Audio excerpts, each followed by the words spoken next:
Selamat datang di channel YouTube William Wara. Jangan lupa untuk like, komen, share, dan subscribe. Muhammad Hatta lahir dari pasangan Muhammad Jamil dan Siti Saleha yang berasal dari Minangkabau.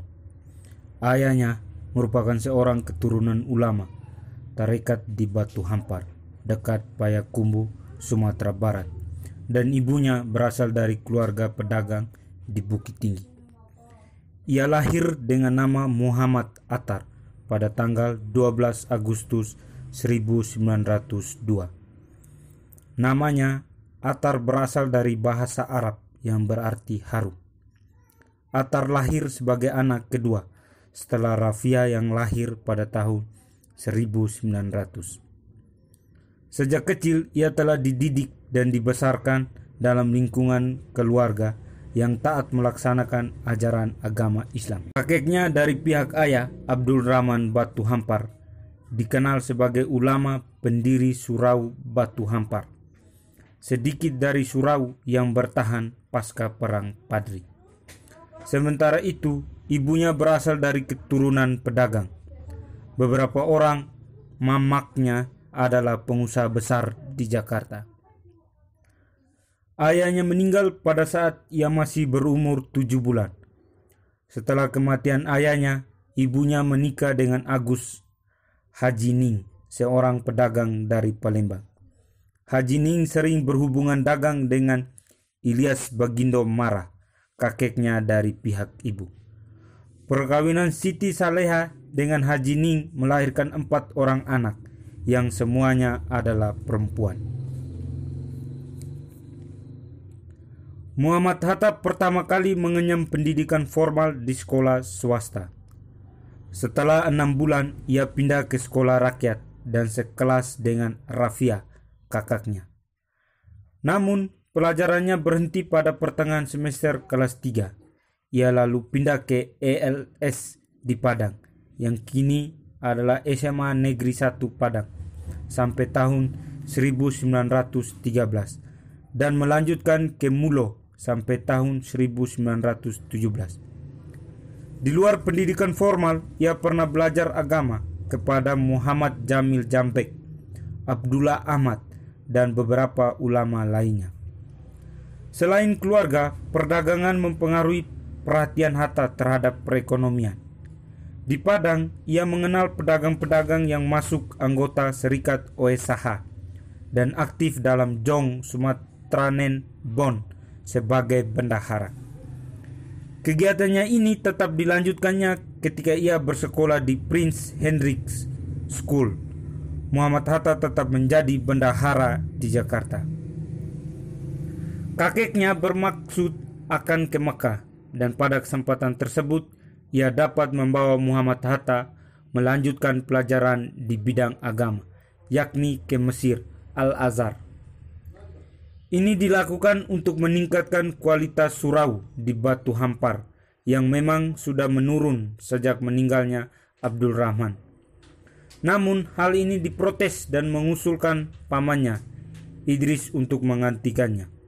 Menurut catatan Imran, Pak Gaeknya kecewa dan Sheikh Arsyad pada akhirnya menyerahkan kepada Tuhan. Pada tanggal 18 November 1945, Hatta menikah dengan Rahmi Hatta, dan 3 hari setelah menikah, mereka bertempat tinggal di Yogyakarta. Kemudian dikaruniai 3 anak perempuan yang bernama Mutia Faridah Hatta, Gemala Rabiah Hatta, dan Halida Nuria Hatta, yang menjadi macomlang dari pernikahan Bung Hatta adalah Bung Karno. Pergerakan politik ia mulai sewaktu bersekolah di Belanda dari tahun 1921 sampai 1932. Ia bersekolah di Handels Hogeschool. Kelak sekolah ini disebut Economics Hogeschool, sekarang menjadi Universitas Erasmus Rotterdam. Selama bersekolah di sana, ia masuk organisasi sosial Indiske Vereniging yang kemudian menjadi organisasi politik dengan adanya pengaruh Ki Hajar Dewantara, Cipto Mangunkusumo, dan Dowes Dekker. Pada tahun 1923, Hatta menjadi bendahara dan mengasuh majalah Hindia Putra yang berganti nama menjadi Indonesia Merdeka. Pada tahun 1924, organisasi ini berubah nama menjadi Indis Virininging atau Perhimpunan Indonesia atau biasa dikenal dengan PI.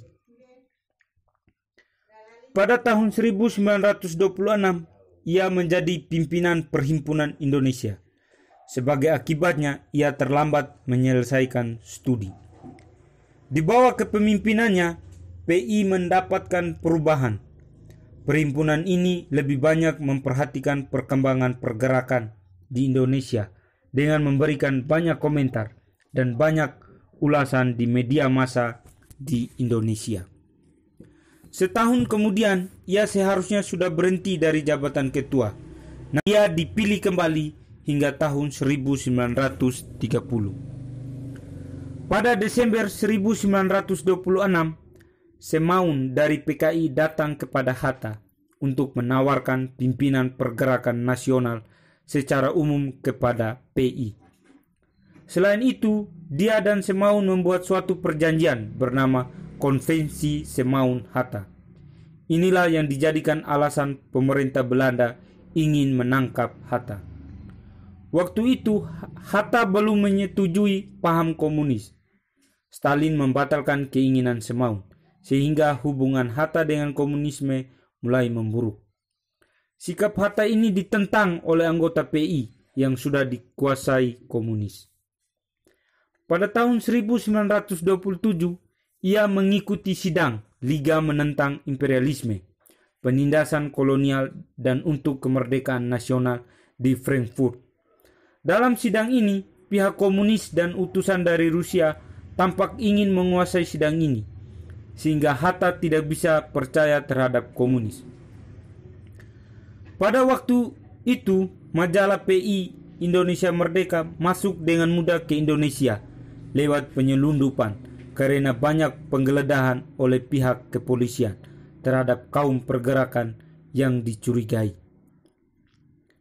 Pada tanggal 25 September 1927, Hatta bersama Ali Sastro Mijojo, Nasir Datuk Pamunjak, dan Hadidiningrat ditangkap oleh penguasa Belanda atas tuduhan mengikuti partai terlarang yang dikait-kaitkan dengan Semaun, terlibat pemberontakan di Indonesia yang dilakukan PKI dari tahun 1926 sampai 1927 dan menghasut supaya menentang kerajaan Belanda.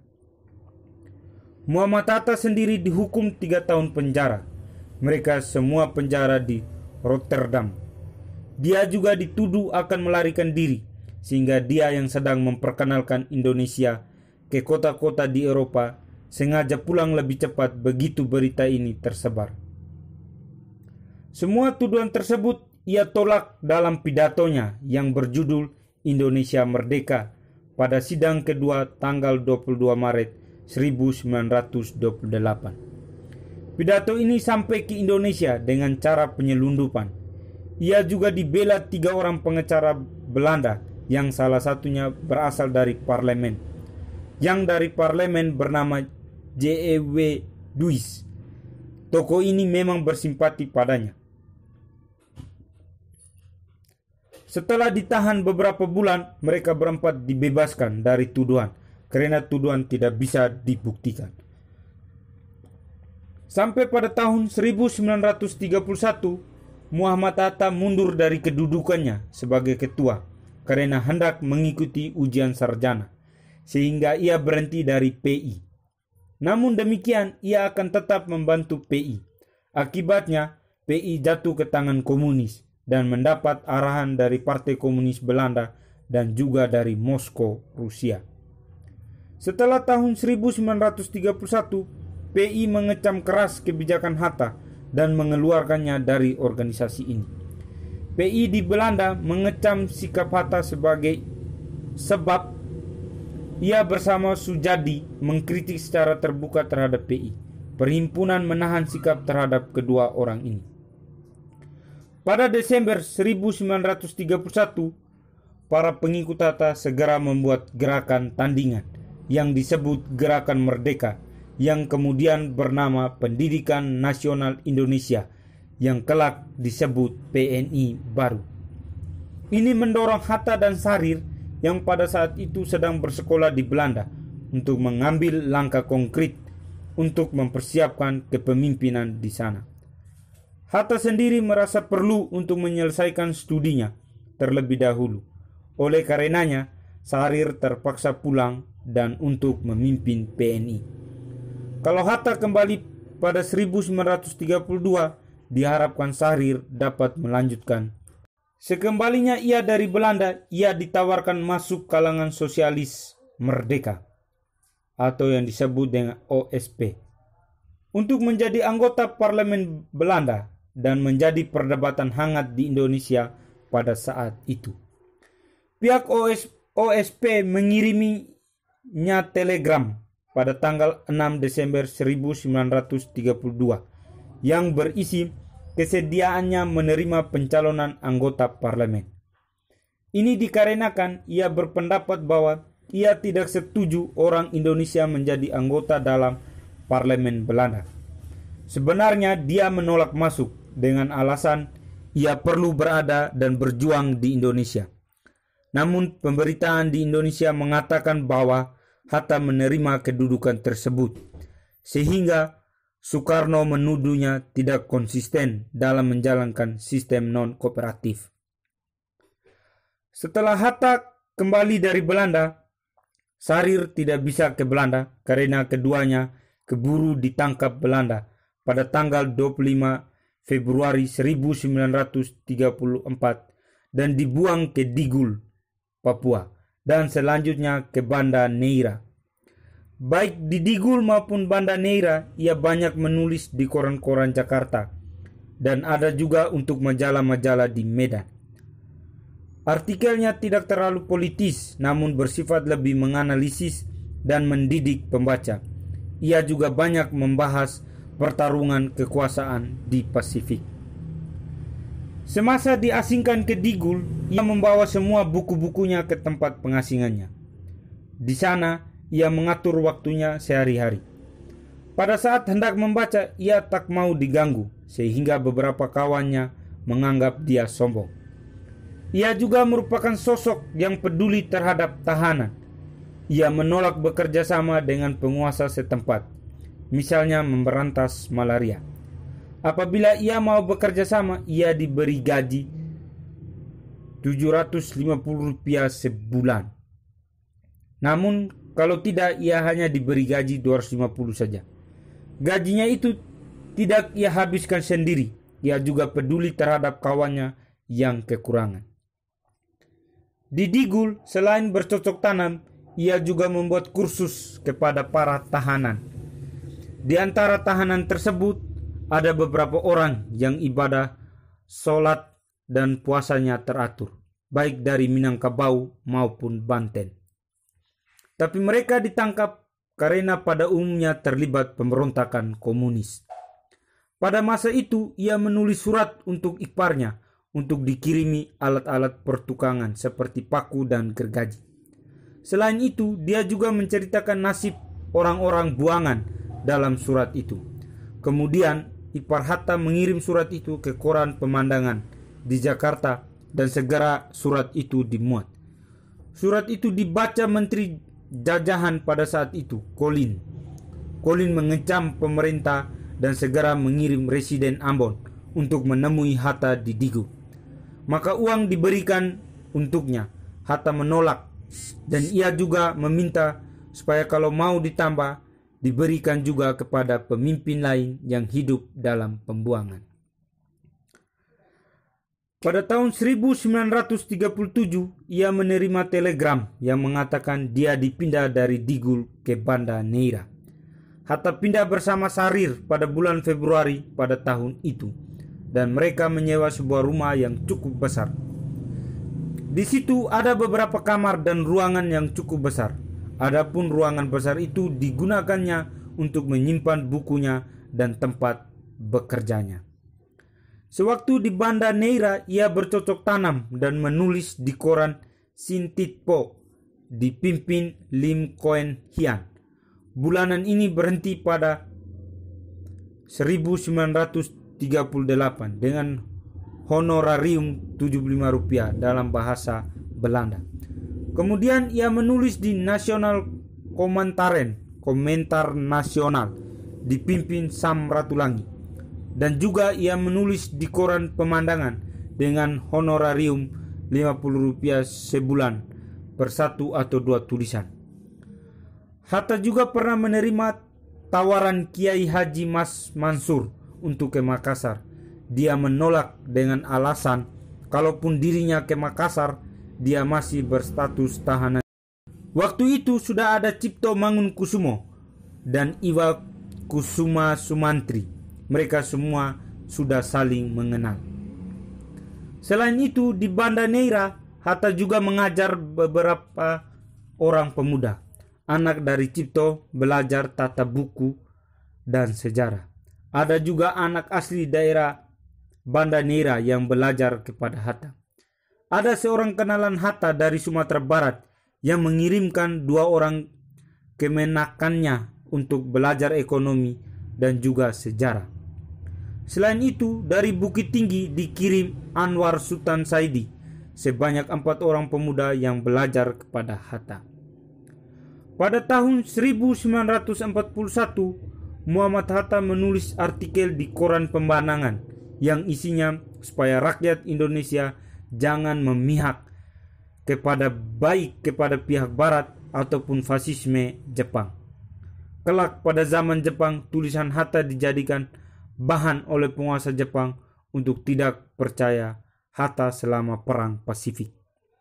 Yang mana kelak tulisan Hatta dibaca Murase, seorang wakil kepala Kempetai, Dinas Intelijen, dan menyarankan Hatta agar mengikuti Nippon Seishin di Tokyo pada November 1943. Pada tanggal 8 Desember 1941, Angkatan Perang Jepang menyerang Pearl Harbor, Hawaii. Ini memicu Perang Pasifik, dan setelah Pearl Harbor, Jepang segera menguasai sejumlah daerah, termasuk Indonesia.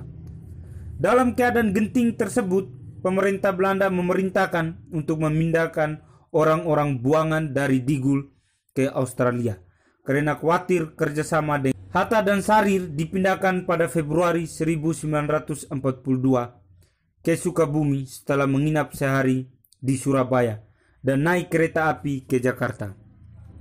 Bersama kedua orang ini turut pula 3 orang anak-anak dari Banda yang dijadikan anak angkat oleh Sarir. Setelah itu ia dibawa ke Jakarta. Ia bertemu Mayor Jenderal Harada. Hatta menanyakan keinginan Jepang datang ke Indonesia. Harada menawarkan kerjasama dengan Hatta. Kalau mau, ia akan diberi jabatan penting. Hatta menolak dan memilih menjadi penasihat. Ia dijadikan penasihat dan diberi kantor di Penggangsaan Timur dan rumah di Orange Boulevard, Jalan Diponegoro. Orang terkenal pada masa sebelum perang, baik orang pergerakan atau mereka yang bekerja sama dengan Belanda, diikutsertakan seperti Abdul Karim Pringgodigo, Surahman, Sujitno Mangunkusumo, Sunarjo Kolopaking, Supomo, dan Sumargo Jojo Hadikusumo. Pada masa ini, ia banyak mendapat tenaga-tenaga baru. Pekerjaan di sini merupakan tempat saran oleh pihak Jepang. Jepang mengharapkan agar Hatta memberikan nasihat yang menguntungkan mereka. Malah Hatta memanfaatkan itu untuk membela kepentingan rakyat.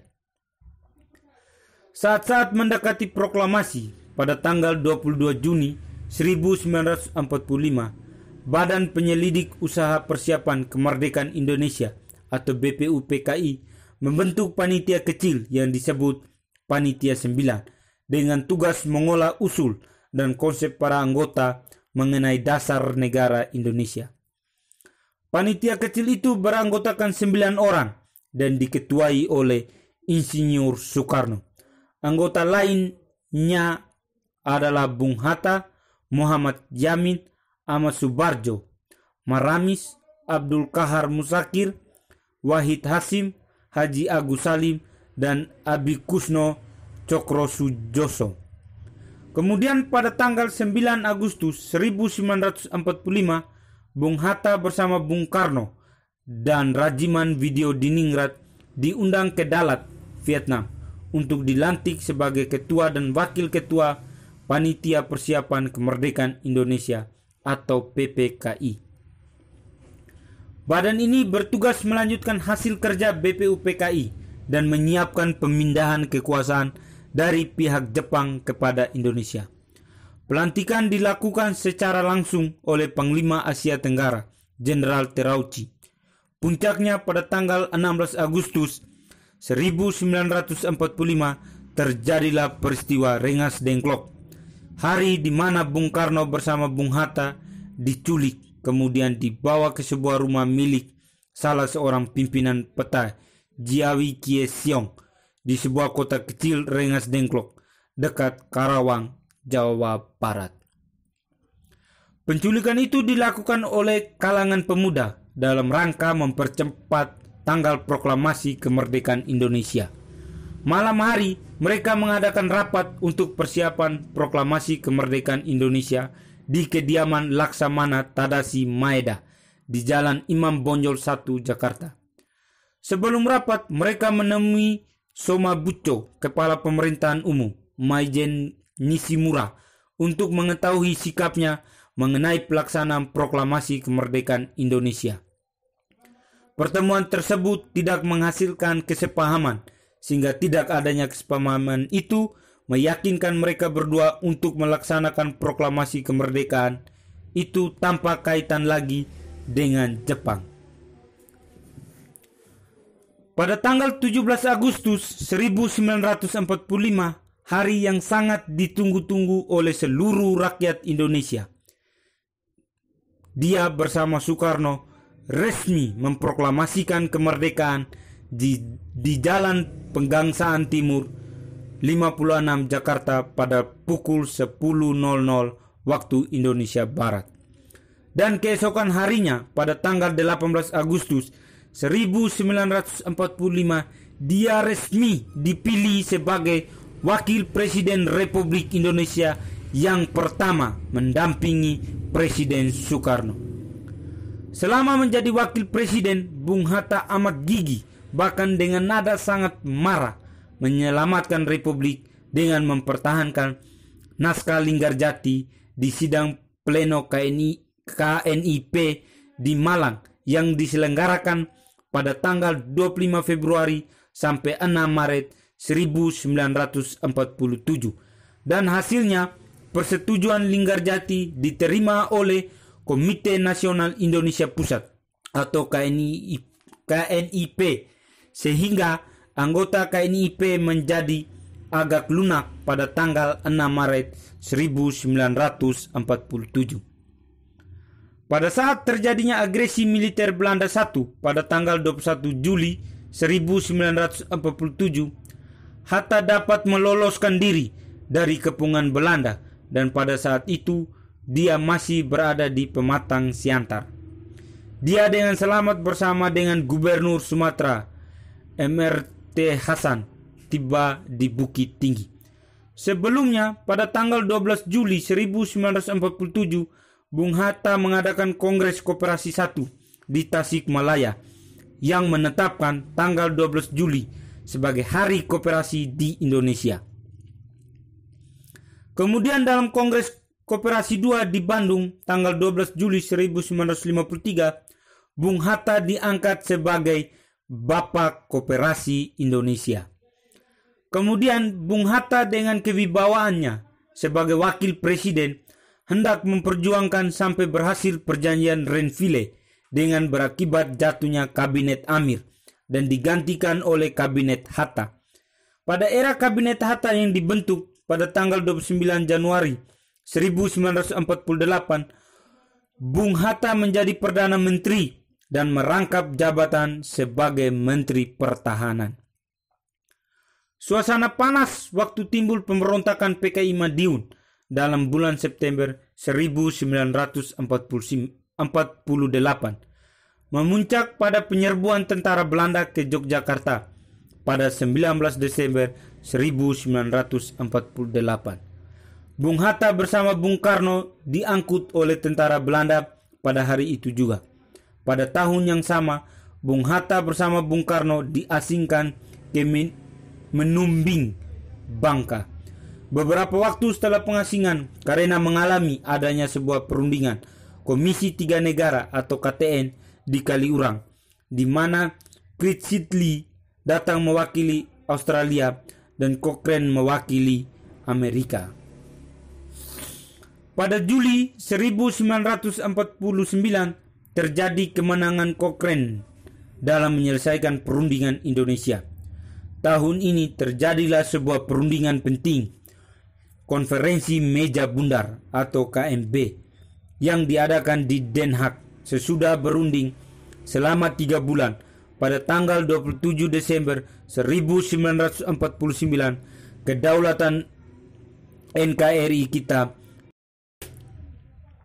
Ratu Juliana memberi tanda pengakuan Belanda atas kedaulatan negara Indonesia tanpa syarat, kecuali Irian Barat yang akan dirundingkan lagi dalam waktu setahun setelah pengakuan kedaulatan kepada Bung Hatta yang bertindak sebagai Ketua Delegasi Republik Indonesia di Amsterdam dan di Jakarta.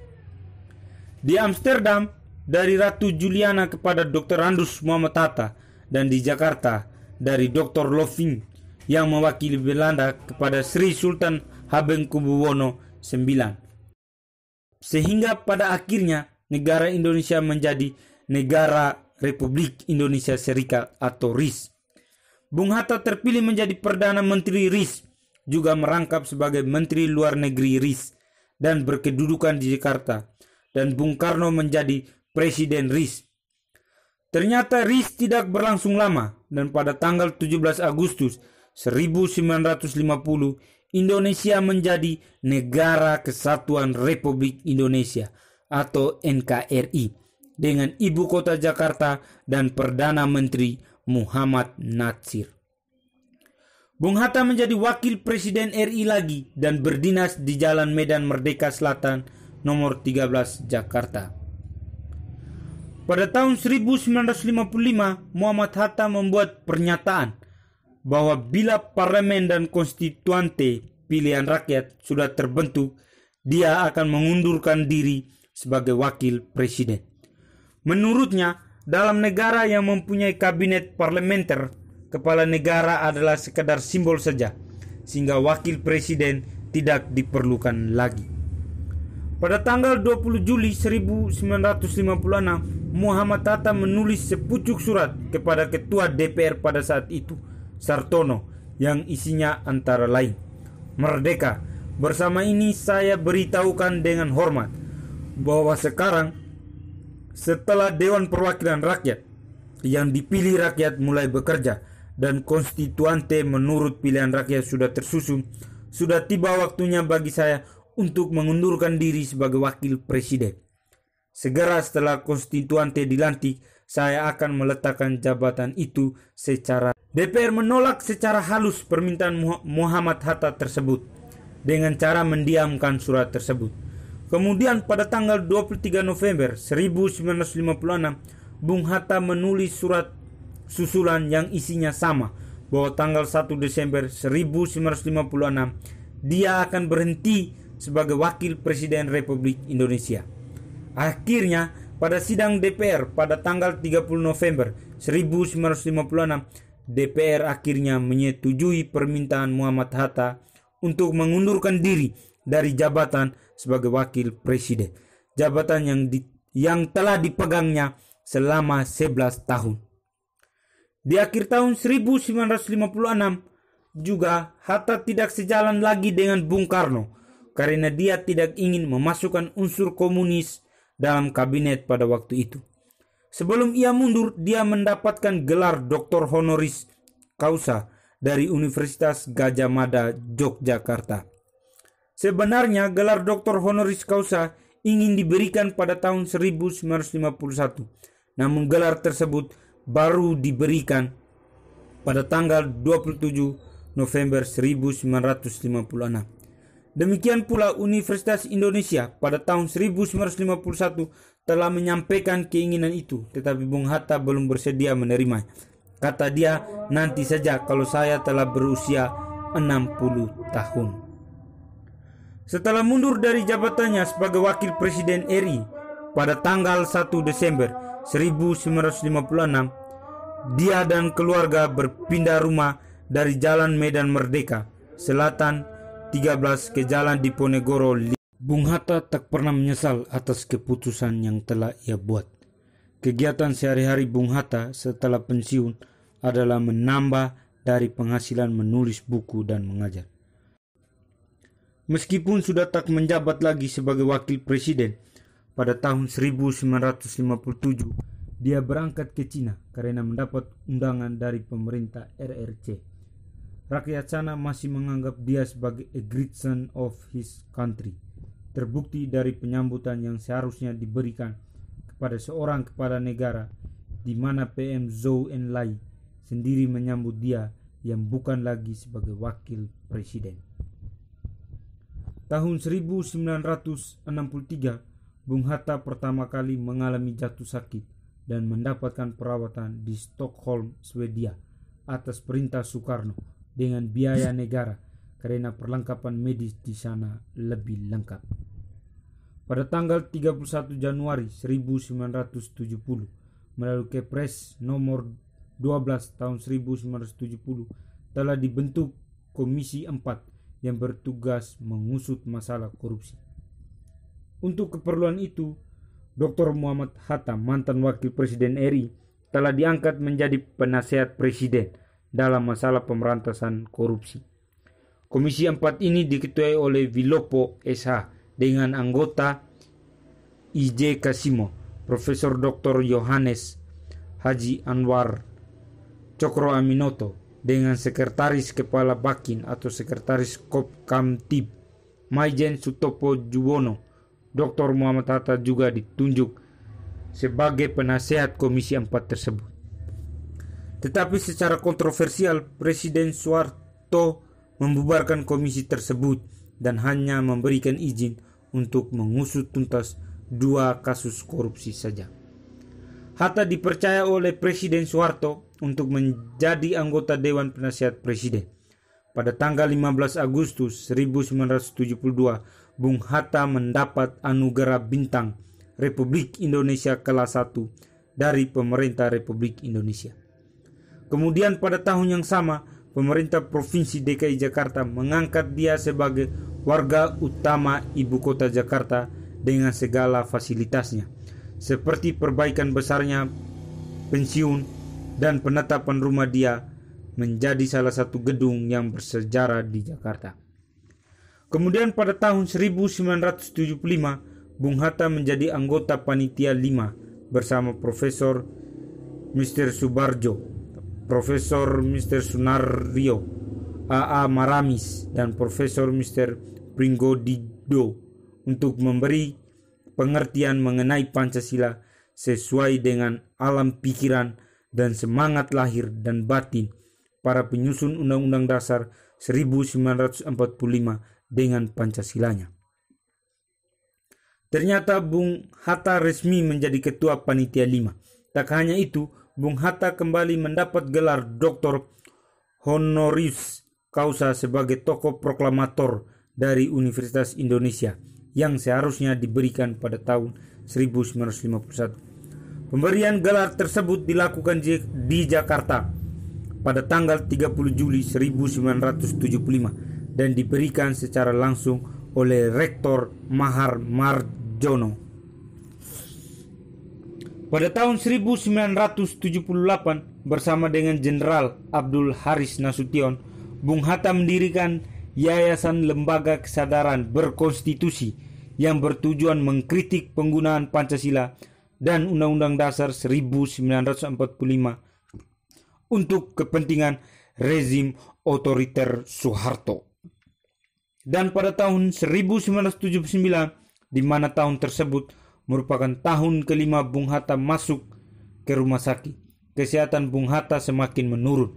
Walaupun begitu, semangatnya tetap saja tinggi. Ia masih mengikuti perkembangan politik. Bung Hatta wafat pada tanggal 4 Maret 1980 pada pukul 18.56 di Rumah Sakit Cipto Mangunkusumo, Jakarta. Setelah 11 hari ia dirawat di sana.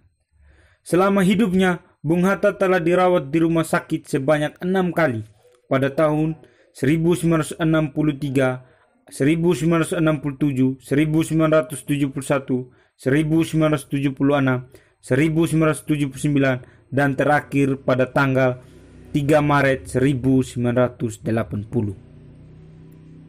Keesokan harinya dia disemayamkan di kediamannya Jalan Diponegoro 57, Jakarta, dan dikebumikan di TPU Tanah Kusir, Jakarta, disambut dengan upacara kenegaraan yang dipimpin secara langsung oleh Wakil Presiden pada saat itu, Adam Malik. Ia ditetapkan sebagai pahlawan proklamator pada tahun 1986 oleh pemerintahan Soeharto. Setelah wafat, pemerintah memberikan gelar pahlawan proklamator kepada Bung Hatta pada tanggal 23 Oktober 1986 bersama dengan mendiang Bung Karno. Pada tanggal 7 November 2012, Bung Hatta secara resmi bersama dengan Bung Karno ditetapkan oleh Presiden Susilo Bambang Yudhoyono sebagai pahlawan nasional. Menurut Bung Hatta, ada 2 pencapaian yang paling berarti sepanjang hidupnya. Pertama, saat ia menjadi salah seorang proklamator kemerdekaan Indonesia pada tanggal 17 Agustus 1945. Yang kedua, saat mewakili bangsa Indonesia menerima penyerahan kedaulatan Indonesia di Belanda pada tanggal 27 Desember 1945.